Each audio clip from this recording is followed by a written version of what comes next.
Aujourd'hui, 30 avril 2021, c'est la journée mondiale de l'accessibilité et de la mobilité. Donc l'occasion peut-être de faire le point sur le travail que nous avons mené dans notre ville d'Évreux, car rappelez-vous, en 2013, nous avions été classés 93e sur 96 départements, tellement nous n'étions pas bons dans l'accessibilité de la ville au sens très large. Donc aujourd'hui, 2021, peut-être l'occasion de faire le point, notamment tout le travail que nous avons mené pour améliorer le quotidien des enfants en situation de handicap et bien évidemment de leur famille. Donc comment est-ce qu'on l'améliore finalement?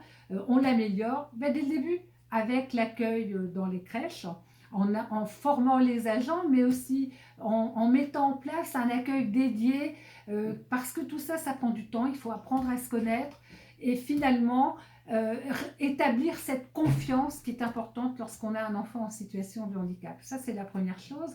La deuxième chose, nous avons beaucoup travaillé pour ouvrir dès le mois de septembre 2015 une classe que l'on appelle une unité d'enseignement dans une classe maternelle à Navarre, avec bien évidemment d'autres partenaires, hein, l'association Marie-Hélène spécialisée dans le champ de l'autisme, l'éducation nationale.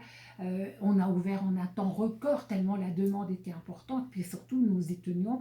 Et aujourd'hui, 7 enfants avec une rééducation intensive au quotidien, avec une inclusion extraordinaire, tant avec leurs petits camarades, où aujourd'hui ils disent que ce sont mes copains, fabuleux, les parents en pleurs d'émotion, et vraiment une inclusion parce que finalement les enfants ont appris à vivre ensemble depuis l'âge de 3 ans. Donc vraiment ça marche puisque la plupart des enfants sont aujourd'hui dans des classes dites ordinaires, parfois avec une AESH, mais pas toujours.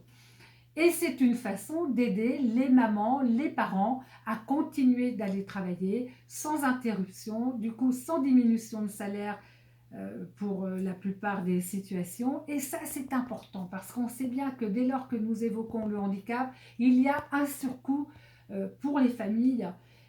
Et donc, nous avons vraiment tenté d'utiliser tous les leviers politiques que nous avions à notre disposition pour améliorer le quotidien et des enfants et des familles dès lors qu'il y avait un handicap. Mais c'est aussi améliorer l'accès des soins, notamment l'accès des soins dentaires, avec l'ouverture d'une clinique qui aura une branche pour l'accueil des enfants et des adultes en situation de handicap, pour lequel on sait bien que effectuer des soins dentaires est quelque chose d'extrêmement complexe et extrêmement technique. Parfois, les familles font plusieurs centaines de kilomètres pour trouver les spécialistes qui acceptent de soigner leur enfant. Donc ça, c'est majeur.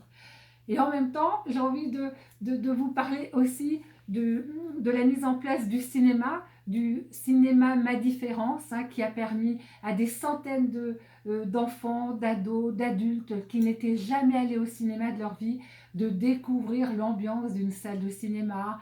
Alors effectivement, les séances sont légèrement adaptées, hein, il y a moins de lumière, moins de publicité.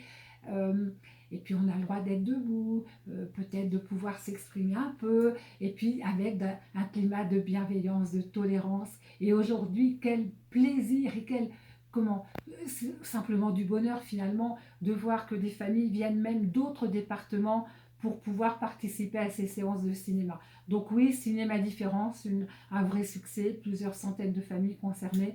Donc c'est tout ça l'accessibilité. L'accès au commerce, hein, nous l'évoquerons, euh, c'est important, ce sont des petites choses qui au quotidien vous facilitent la vie.